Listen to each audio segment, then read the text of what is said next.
adalah bukan sekedar penanda bertambah usia.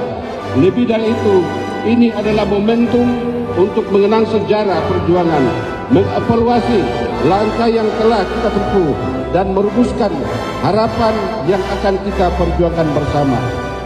Momentum ulang tahun ini juga menjadi pengingat bahwa tantangan pembangunan ke depan akan semakin kompleks.